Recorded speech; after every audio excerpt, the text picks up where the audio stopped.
Well, fatty liver is, it's part of what we call the metabolic syndrome.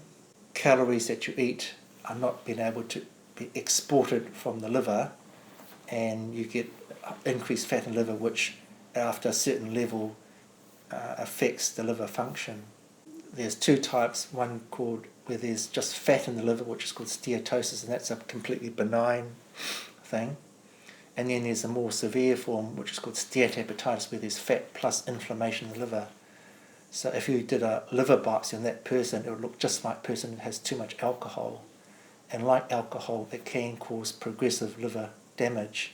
It's probably the most common cause of liver cirrhosis and liver failure and transplantation. If you're overweight, you need to try and lose weight. And obviously that can only be done by a combination of diet and exercise.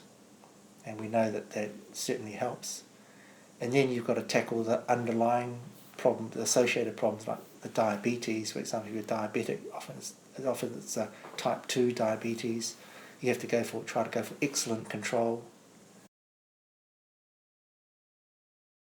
This irritable bowel is quite often difficult people to understand, because you can have quite severe symptoms, but the doctor can't find anything wrong with them, and it's thought that you have sort of altered motility of the gut, perhaps sort of increased sensitivity to the normal gut workings, and then obviously psychological factors such as stress and anxiety can change or alter how your body perceives various information from the gut. Basically, it's a clinical diagnosis where the major manifestations are sort of abdominal bloating, abdominal pain, often associated with a change in bowel habit.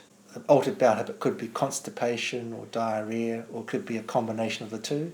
Often people find that the symptoms are food related, either to specific foods or just the fact of eating, and usually it's something that sort of comes and goes. So people might have periods where they have symptoms for a week or two and then nothing for a couple of months.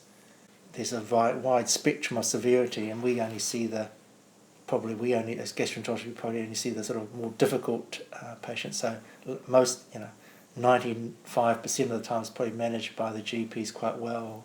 I think that there's different ways you can manage it. Often just reassuring the patient helps, and then it's really directed to sort of symptom control, so it depends on what your major symptom is, you see. By experimentation, that cutting out certain foods might help.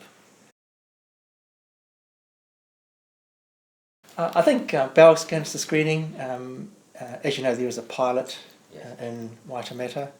I think the final data is going to be out in about a year or so, and the initial preliminary data from that is that it's detecting early cancer.